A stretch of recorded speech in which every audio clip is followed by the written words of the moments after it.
Hello dear students, welcome back to my YouTube channel Barut English Hub. This is Rajni. Dear students, आज के इस lecture में हम discuss करेंगे BA 6th same के लिए। तो देखिए 6th सेम के लिए हम करेंगे मेमोरेंडम। तो देखिए ग्रामर पोर्शन में हमारा ये 4 to 7 मार्क्स का आता है।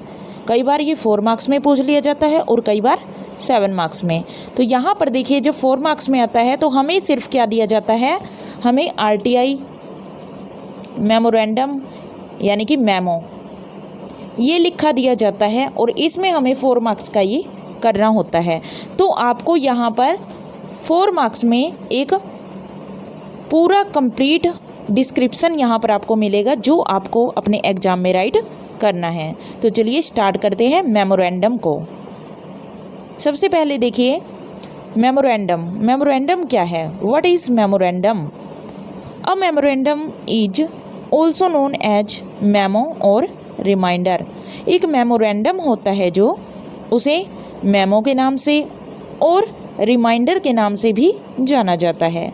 तो देखिए मेमो किससे रिलेट करोगे आप? मेमोरी से। रिमाइंडर क्या होता है? रिमाइंड करना, किसी चीज़ को दोबारा से। री क्या होता है? दोबारा। और माइंड क्या होता है? दिमाग हमारा। जब हम दोबारा से किसी बात को, किसी थॉट को अपने माइंड में लेकर आते हैं तो उसे ही हम कहते हैं रिमाइंड करना। तो इस तरह से जो हमारा मेमोरेंडम है उसको हम रिमाइंडर भी कहते हैं। यानी कि हमने किसके लिए यूज किया? रिमाइंडर वर्ड यूज किया, मेमो के लिए, मेमोरेंडम के लिए। अब देखिए उसके बाद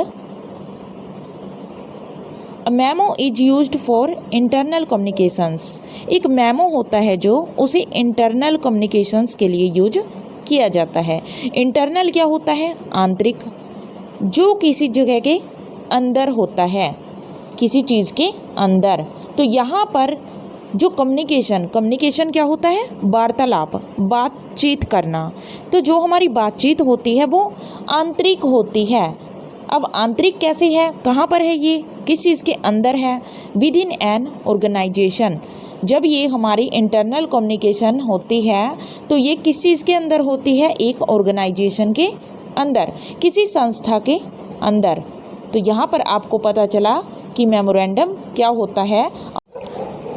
अ memorandum is also known as memo और रिमाइंडर। एक मेमोरेंडम को मेमो के नाम से और रिमाइंडर के नाम से भी जाना जाता है। A memo is used for internal communications within an organization. एक मेमो को यूज किया जाता है इंटरनल कम्युनिकेशन के रूप में। कहाँ पर? किसी ऑर्गेनाइजेशन में। It is a message which is sent to a large number of employees. अब देखिए एक मेमोरेंडम क्या होता है? ये एक मैसेज होता है, ये एक संदेश होता है। जैसे कि कोई ईमेल किया जाता है, कोई मेल किया जाता है, ठीक वैसे ही मेमो भी क्या है? एक संदेश है। Which is sent to a large number of employees in a company, school और एनी अदर ऑर्गेनाइजेशन। जिसे कहाँ पर भेजा जाता है? ये भेजा जाता है अ लार्ज नंबर ऑफ एम्प्लॉयज। किन के पास? एक बड़ी संख्या में क्या होते हैं? कर्मचारी होते हैं जो किसी ऑर्गेनाइजेशन के अंदर। जब किसी ऑर्गेनाइजेशन के कर्मचारियों के पास एक मेल भेजा जाता है, जो एक मैसेज भेजा जाता है, एक संदेश होता है, उसी को हम कहते हैं मेमोरेंडम। तो देखिए एक बात यहाँ पर आपको नोट करनी है और इसे अपने माइंड में रखना है कि जो मेमोरेंडम होगा वो कहाँ पर होगा? वो हमेशा एक संस्था के अंदर ही होगा। देखिए जो ईमेल है, मेल है, वो हम किसी के पास भी भेज सकते हैं। यानी ज़रूरी नहीं है कि वो किसी ऑर्गेनाइजेशन को ही भेजा जाए। एक ईमेल को हम कहीं भी भेज सकते हैं। पर जो मेमो होता है वो क्या होता है?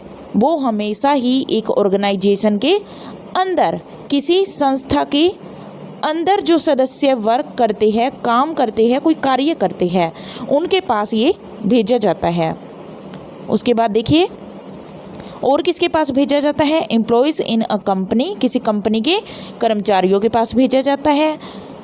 स्कूल के पास, यानी कि स्कूल में जो कर्मचारी होते हैं उनके पास भेजा जाता है, और एनी अदर ऑर्गेनाइजेशन, या फिर किसी भी ऑर्गेनाइजेशन में उनके कर्मचारियों के पास, या फिर जो इस ऑर्गेनाइजेशन के अंदर वर्क करने वाले लोग होते हैं उनके पास ये भेजा जाता है। कभी भी ये ऑर्गेनाइजेशन से बाहर नहीं जाएगा, हमेशा ये ऑर्गेनाइजेशन के अंदर ही लोगों के पास पहुंचाया जाएगा। उसके बाद देखिए purpose of writing a memorandum, आपको देखिए ठीक इसी तरह से अंडरलाइन करके ये राइट करने हैं। तो देखिए पर्पज क्या होता है एक मेमोरेंडम का, यही चीज़ें आपको राइट करनी है अपने एग्जाम में सेम।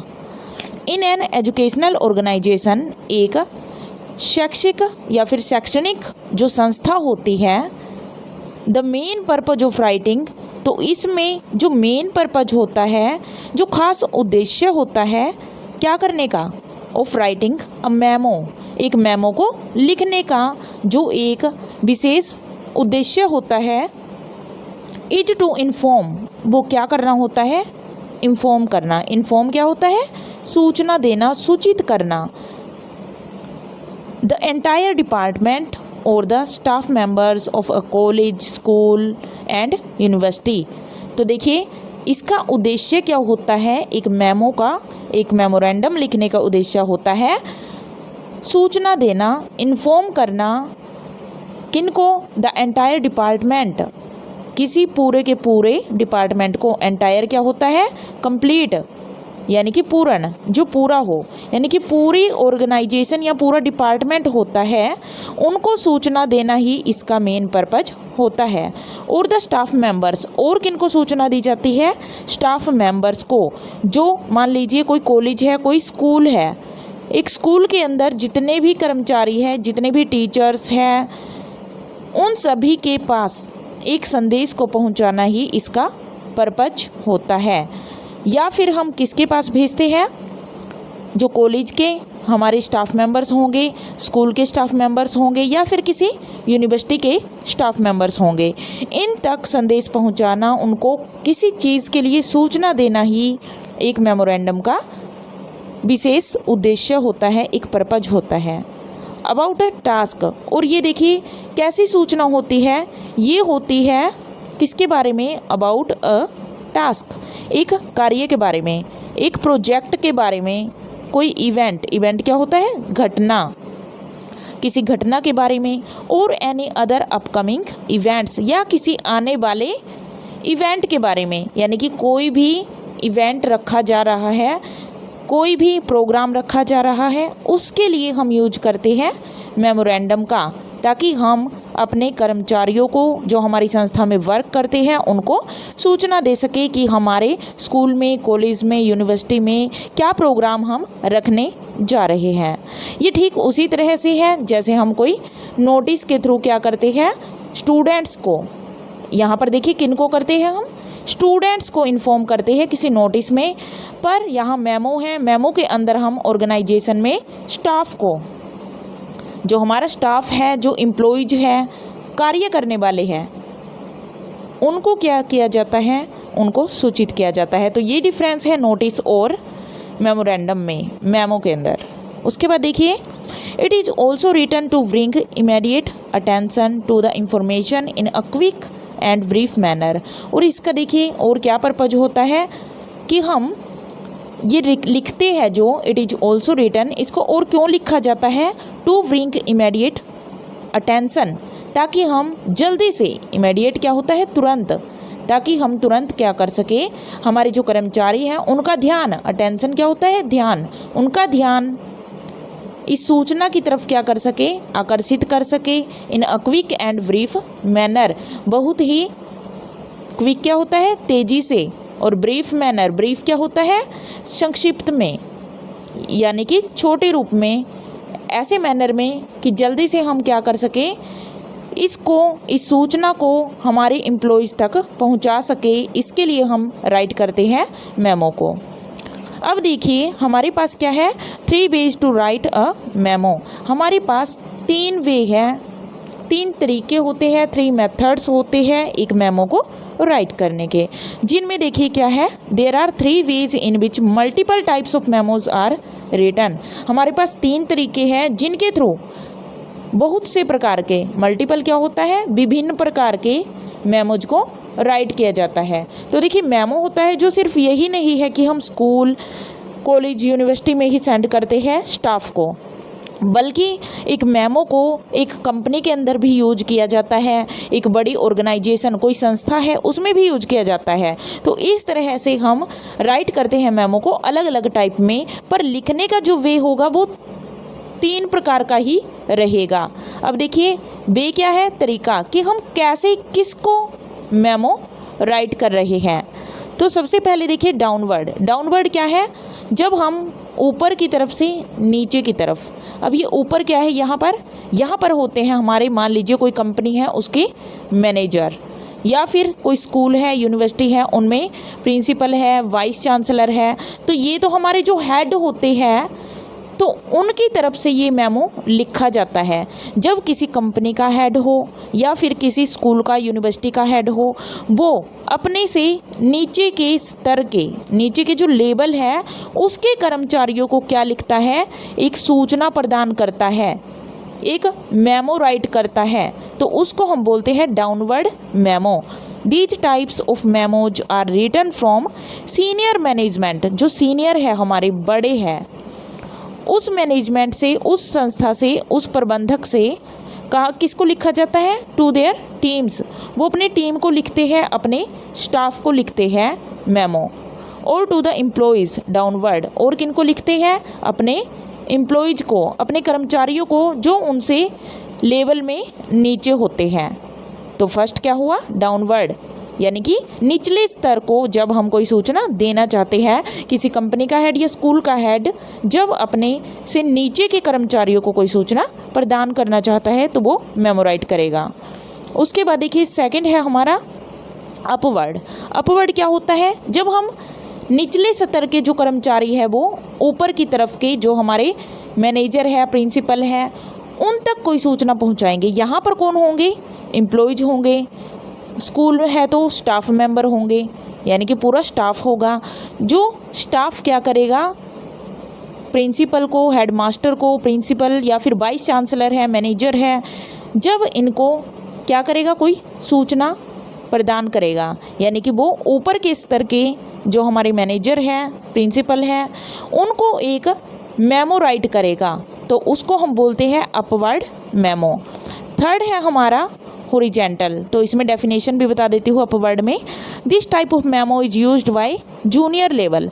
ये देखिए जूनियर लेवल के, यानी कि निचले स्तर के जो हमारे कर्मचारी हैं, और मिड लेवल एम्प्लॉयज, या फिर क्या होंगे यहाँ पर मिड लेवल के, यानी कि ऐसे होंगे जो कि एक मैनेजर को कोई सुझाव दे सके, तब हम यूज करेंगे अपवर्ड का। अब देखिए ये तो है नहीं है कि कोई पियोन हो, कोई पियोन तो यहाँ पर किसी मैनेजर को सुझाव दे नहीं सकता, तो यहाँ पर जो सुझाव देने वाले होंगे पक्का क्या होंगे, वो उनके कोई क्लर्क वगैरह होंगे जो क्या करेंगे, मैनेजर को कोई सुझाव दे पाएंगे। तो ये निचले स्तर से ऊपर तक गया है, पर यहाँ पर मिड लेवल से है ये, यानी कि जूनियर है, यहाँ पर जूनियर एम्प्लॉय है, पर उनका लेवल क्या है, बिल्कुल नीचे का लेवल नहीं है, ये बीच के लेवल के होते हैं जो कि अपवर्ड कोई मेमो राइट करते हैं विद देयर रिस्पेक्टिव मैनेजर्स और टीम लीडर्स, यानी कि अपने मैनेजर को या फिर टीम का कोई लीडर है, उनको जब कोई मेमो लिखा जाता है निचले स्तर के कर्मचारी के द्वारा। थर्ड है हमारा हॉरिजॉन्टल। हॉरिजॉन्टल क्या है, ना ही तो ये देखिए ऊपर से नीचे आएगा, ना ही ये नीचे से ऊपर की तरफ जाएगा मेमो, ये क्या होगा, इक्वल लेवल पर चलेगा। यानी कि यहाँ पर क्या है, एक कर्मचारी है, एक एम्प्लॉय है, वो अपने दूसरे कर्मचारी को क्या करेगा, एक मेमो लिखेगा, तो इस लेवल को हम बोलते हैं हॉरिजॉन्टल। इस लाइन को हम हॉरिजॉन्टल लाइन बोलते हैं जब हम इक्वल लेवल के कर्मचारी को कोई मेमोरेंडम राइट करते हैं, कोई सूचना देते हैं। These are used for communication between employees और कोवर्कर्स। यहाँ पर देखिए कोई एम्प्लॉय है, दूसरे एम्प्लॉय को क्या करेगा, सूचना देगा। या फिर कोई को वर्कर यानी कि एक कर्मचारी दूसरे कर्मचारी के साथ काम करता है, सेम लेवल के हैं दोनों, तो ये क्या करेंगे, at the same level of seniority within an organization. अब देखिए यहाँ पर एक मैनेजर दूसरे मैनेजर को भी राइट कर सकता है, एक ही संस्था के अंदर होगा वो। एक प्रिंसिपल है जो वो एक हेडमास्टर को राइट कर सकता है। इस तरह से एक पियोन है वो दूसरे पियोन को क्या कर सकता है, मेमो राइट कर सकता है। तो इसको हम बोलते हैं horizontal level of memo writing. अब देखिए नेक्स्ट, अब है हमारे पास how to write a memorandum. उसका फॉर्मेट क्या रहेगा कि हम एक मेमो को कैसे राइट करें, उसका फॉर्मेट क्या रहेगा। तो देखिए सबसे पहले जो हमारे पास है, हमें क्या करना होता है, एक बॉक्स के अंदर मेमो को लिखना होता है। एक बात आपको याद रखनी है, जब भी आप बॉक्स बनाते हो, चाहे वो नोटिस के लिए है, मेमो के लिए है, तो हमेशा हमारा जो ऊपर का पोर्शन है उसको हम लाइन अप कर देते हैं, लाइन लगा देते हैं वहाँ पर, और साइड्स वाली लाइन लगाते हैं। कभी भी जब आप कोई मेमो लिखते हो या कुछ भी लिखते हो तो हमें यहाँ पर क्लोज वाली लाइन नहीं लगानी होती। क्यों नहीं लगानी, क्या पता हमारा मेमो है जो आगे तक जाए और हम यहाँ पर पहले ही से ही लाइन लगा देते हैं और फिर उसकी कटिंग करते हैं, जो एक बहुत ही बड़ा फॉल्ट दिखाई देता है। अब देखिए सबसे पहले हमें क्या राइट करना है, बॉक्स के अंदर बिल्कुल मिडल में बीच में क्या करना है, मेमोरेंडम, और ये कैपिटल लेटर में राइट करोगे मेमोरेंडम। तो ये एक साथ लिखना है, यहाँ पर स्पेस नहीं था इसलिए मैंने यहाँ अलग अलग लिख दिया है, मेमोरेंडम कैपिटल लेटर में। उसके बाद जो हमारा होगा वो क्या रहेगा, टू राइट करेंगे। और देखिए आपको एक चीज़ याद रखनी है कि जो ये कॉलम होती है इनको हम एक दूसरे के नीचे ही लगाते चलेंगे, ये चीज़ आपको याद रखनी है। तो टू से क्या है यहाँ पर, अगर आपको देखिए मेमो की अगर डेफिनेशन दी जाए, आपको लिख कर दिया जाए कि मेमो आपको किस पर्पज़ से लिखना है, कौन हो आप, लिखने वाले कौन हो, तब हम क्या करेंगे, ये फॉर्मेट यूज करेंगे। तो इसलिए आपको दोनों ही मैं एक साथ करवा रही हूँ। तो टू किसके लिए यूज होगा, स्टार्टिंग में लिखेंगे टू, फिर कॉलम लगाएंगे द पर्सन या फिर ऑर्गेनाइजेशन, कोई भी व्यक्ति या कोई संस्था जिसको हम अपना मेमो लिख रहे हैं, तो उस संस्था का नाम, मान लीजिए यहाँ पर द इन्फोसिस कंपनी है, इन्फोसिस मान लीजिए मैंने उसका नाम लिखा, या किसी कंपनी का नाम आपको ऑलरेडी दिया होगा तो आपको उसका नाम लिखना है। अगर स्कूल की बात आई तो स्कूल का नाम आएगा, तो स्कूल का नाम आपको राइट करना है यहाँ पर, इस जगह पर टू के बाद।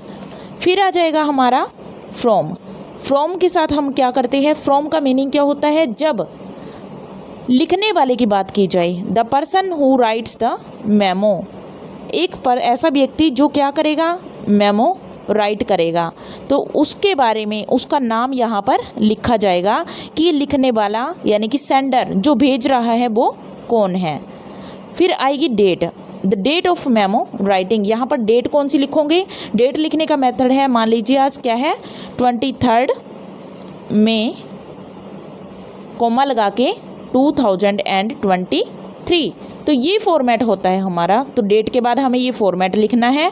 फिर है सब्जेक्ट में हमें क्या लिखना है, हमें जिस चीज़ के बारे में ये मेमो लिखना है तो उसका सब्जेक्ट यहाँ पर आ जाएगा, यानी कि ऑब्जेक्टिव क्या है हमारा लिखने का, हमारा गोल क्या है, हमारा पर्पज क्या है, तो वो हम सब्जेक्ट में राइट करेंगे, जैसे कि हम किसी लेटर या एप्लीकेशन में लिखते हैं।